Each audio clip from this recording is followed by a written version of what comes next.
월동 식물들 어떻게 시키는지 알려드리려고 하는데요. 식물이 또 엄청 많네요.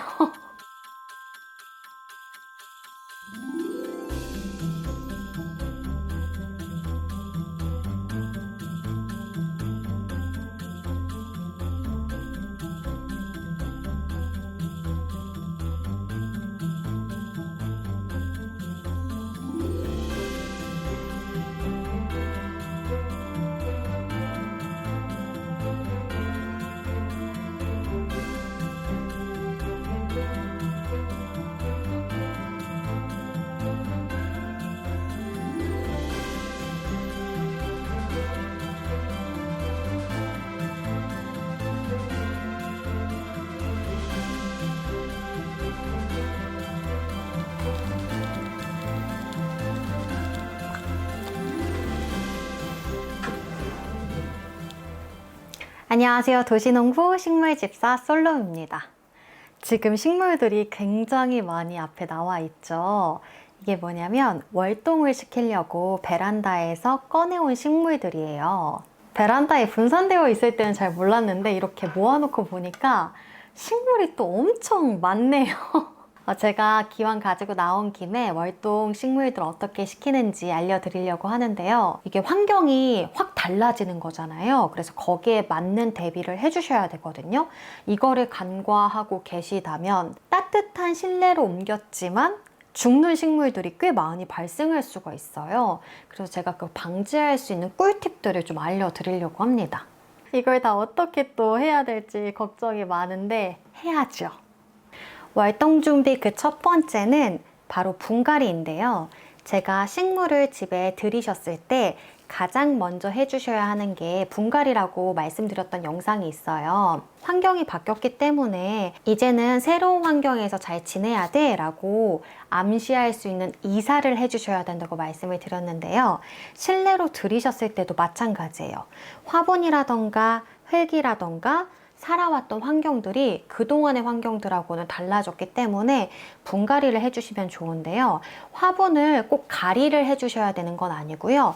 기존의 화분이 괜찮다 싶으시면 그대로 두시되 분갈이를 한번 해주시는 게 좋고요. 기존의 화분이 야외나 베란다에 적당했던 화분인 것 같아요 라고 생각하시거나 그 사이에 너무 커버렸어요 라고 생각하시는 경우라면 화분을 바꿔주시는 것도 좋습니다. 제가 그동안 키웠던 것 중에 스킨답서스가 폭풍 성장을 해가지고 요거 분갈이를 하려고 하거든요. 분갈이를 하실 때는 화분 선택이랑 흙 배합이 진짜 중요한데요.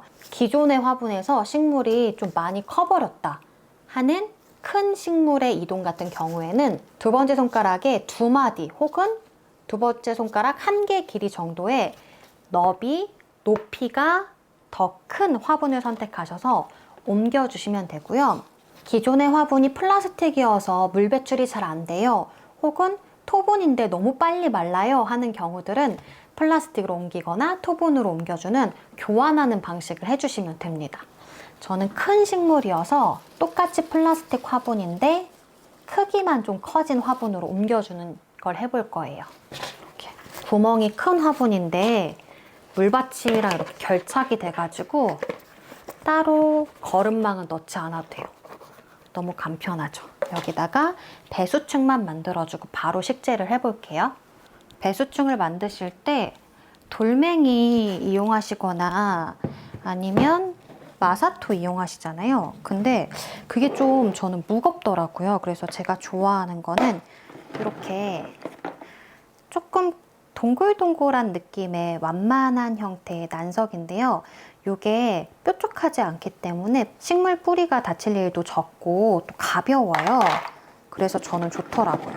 이게 소립, 중립, 대립, 미립까지 여러 가지 사이즈가 있으니까 맞는 사이즈 선택하셔서 사용하시면 돼요. 중립 사이즈 한번 깔아주고 소립 사이즈로 채워줄 거예요. 짠! 그리고 나머지는 배수 잘 되도록 건조한 흙을 쓸 건데요.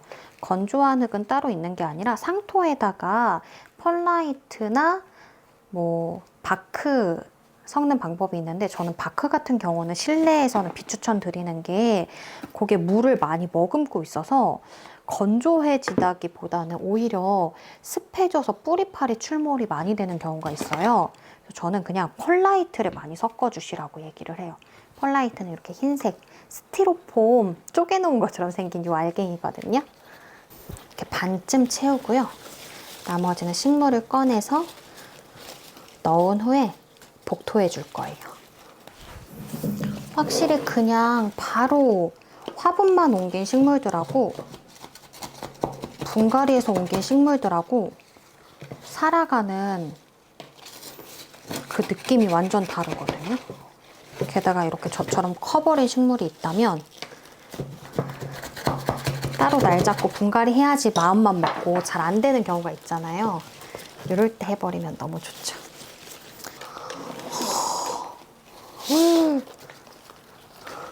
완전 실하죠? 잘 컸다. 뿌리가 너무 엉켜 있으니까 가볍게만 살살살살 풀어주고요. 다 풀 필요는 없어요. 왜냐하면 뿌리 몸살이 나고 분갈이 했을 때 스트레스 받으면서 애들이 몸살에 걸릴 수가 있거든요. 그래서 적당한 만큼만 화분 높이를 맞춰준 다음에 나머지에 흙을 채워주면 돼요.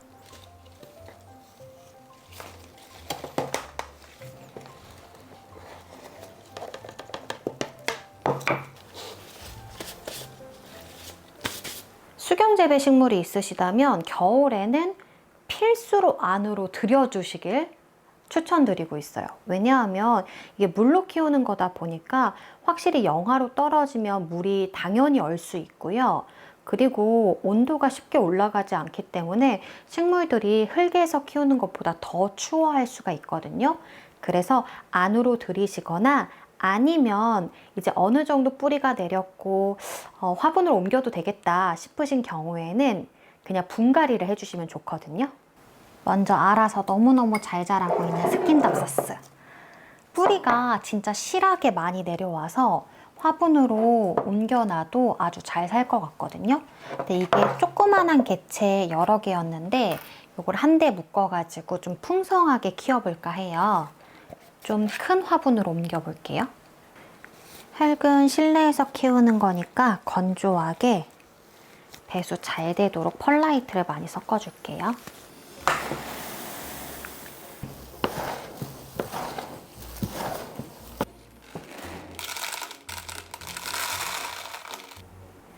한 다음에 흙을 좀 담을게요.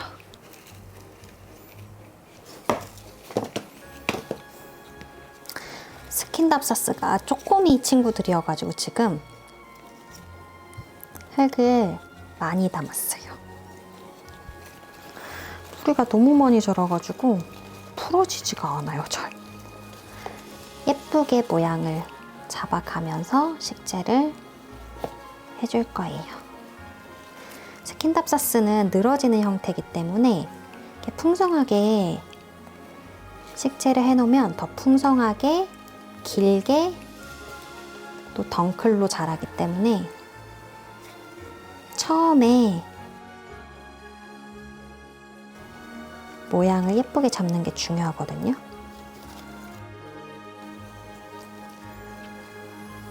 그리고 좀 키우시다 보면 이게 길게 늘어지는 촉이 있고 또 새순만 뾰족뾰족 올라오는 애들이 있어요. 그래서 길게 늘어지는 아이들을 좀 바깥쪽에 배치를 하고 새순이 볼록볼록 올라오는 애들을 가운데에 배치를 하는 게 좋아요. 이렇게 보면은 벌써 이렇게 길게 쭉 올라오잖아요. 이렇게 요런 애들이 덩쿨로 길게 자란 아이들 바깥쪽에 꽂아 두시고, 그리고 이렇게 뾰족뾰족 올라오는 애들이 새순만 많이 내는 애들이거든요. 이런 애들을 가운데에 꽂아줄 거예요.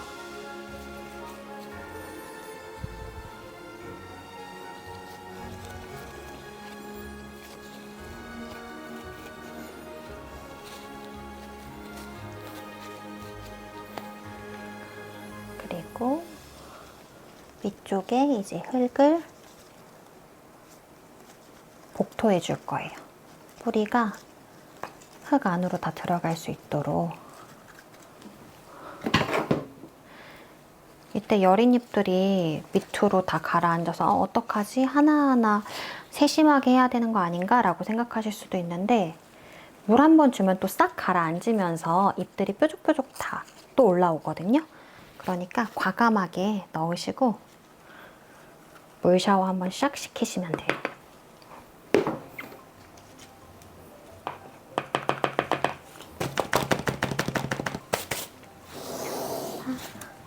나머지도 똑같이 해주시면 돼요.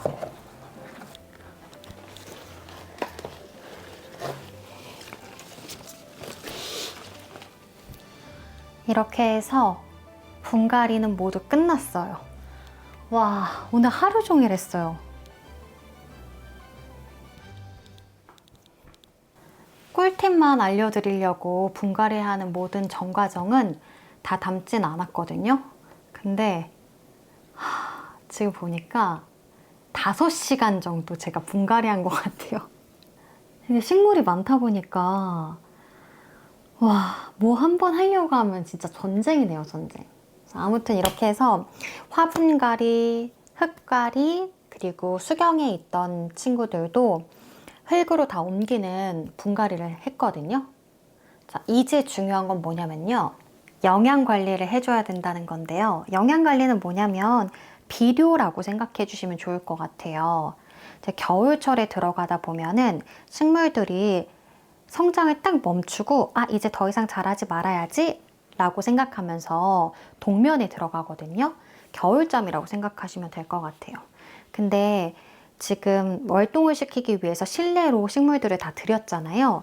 그러면 다시 따뜻해졌기 때문에 식물이 성장을 할 수가 있어요. 그런데 흙 속에 영양분이 충분하지 않으면 잘 자랄 수가 없거든요. 밥 많이 먹어야지 우리도 키가 크잖아요. 그래서 만약에 흙이 영양분이 충분한 흙이었다. 그러면 상관이 없지만 분갈이를 했기 때문에 그렇지 않다면 저처럼 이렇게 영양제를 좀 뿌려주면 좋은데요. 요거는 이제 개화 촉진액이라고 해서 물로 되어 있어요. 그래서 물에다가 희석을 해서 주면 돼요. 근데 희석은 내 맘대로 하는 게 아니라 그 액비마다 희석 비율이라는 게 존재를 하거든요. 그래서 그렇게 주시면 되고요. 지금 제 거는 200에서 500배, 사용 간격은 1, 2주에 한 번 이렇게 되어 있어요. 만약에 좀 액비가 어렵다 그러시면 이렇게 알비료라고 해서 흙 윗부분에 뿌려주면 되는 건데요. 저는 이게 가장 간편하더라고요. 뿌려두면 한 6개월 정도 신경 쓰지 않아도 되기 때문에 이거를 그냥 한 스푼씩 흙 위에 뿌려주고 있어요. 만약에 뿌리가 실하지 못하다, 그럼 뿌리 활성제라고 해서 따로 나오는 것들이 있어요. 이거는 제가 덜어 놓은 건데요. 이런 것도 희석액에 맞춰서 물에 푼 다음에 한 번씩 물 줄 때마다 주면 되는 거예요. 알비료는 주는 게 어렵지 않죠. 이렇게 뿌려두기만 하면 되는 거예요. 그러면 물을 줄 때마다 이 코팅제가 조금씩 녹으면서 영양제가 안으로 침투되거든요.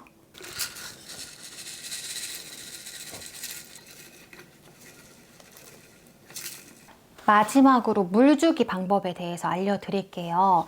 물주기 같은 경우는 확실히 여름보다 물마름이 적고 실내라고 해도 봄, 여름보다는 춥잖아요. 그러다 보니까 물을 원래 주던 주기보다 덜 주면 되거든요. 잘 모르겠다 그러면 겉흙이 말랐을 때 주시면 되는데 그 겉흙이 아마 바싹 마르기까지 시간이 꽤 걸릴 거예요. 그러면 물 준 지가 좀 됐는데 바싹 마르진 않았지만 그래도 줘야 되지 않을까? 라고 생각해서 주시는 분들이 계시거든요. 근데 그렇게 하지 마시고 물은 꼭 겉흙이 바싹 말랐을 때 주시면 가장 좋습니다. 아마 여름보다 2분의 1만 주면 된다라고 생각하시면 될 것 같아요. 나는 일주일에 한 번 물 주는 루틴이 정해져 있어요 라고 하신다면 원래 주던 양보다 좀 덜 주신다던가 아니면 2주일에 한 번 준다 라고 생각을 하시면 조금 더 편하지 않을까 싶습니다. 저는 따져보니까 2주보다 조금 더 있다가 주는 것 같아요. 원래 기존에 일주일에 한 번씩 줬었는데 지금은 한 15일? 16일에 한 번씩 주면은 딱 좋은 것 같더라고요. 실내에 들이신다고 해도 이 점을 꼭 유의하셔서 물을 주신다면 아마 식물들이 건강하게 겨울을 나지 않을까 싶습니다. 저는 분갈이를 마쳤기 때문에 물을 바로 다 줘버렸어요. 왜냐하면 물을 바로 주지 않으면 흙이 포슬포슬한 상태이기 때문에 뿌리를 딱 잡아줄 수가 없거든요. 그래서 지금 물을 한번 줬는데 아마 한 15일 있다가 다시 한번 주면 될 것 같아요. 자, 이렇게 해서 저희 집 식물들 월동 준비를 시키면서 여러분들한테도 꿀팁을 알려드렸는데요. 도움이 되셨는지 잘 모르겠습니다. 만약에 도움이 되셨다면 좋아요 한 번씩 눌러주시고요. 만약에 구독 안 하신 분들 계시다면 구독도 눌러주시면 너무너무 힘이 될 것 같습니다. 다음 시간에 또 싱그러운 소식들 가지고 올게요. 안녕!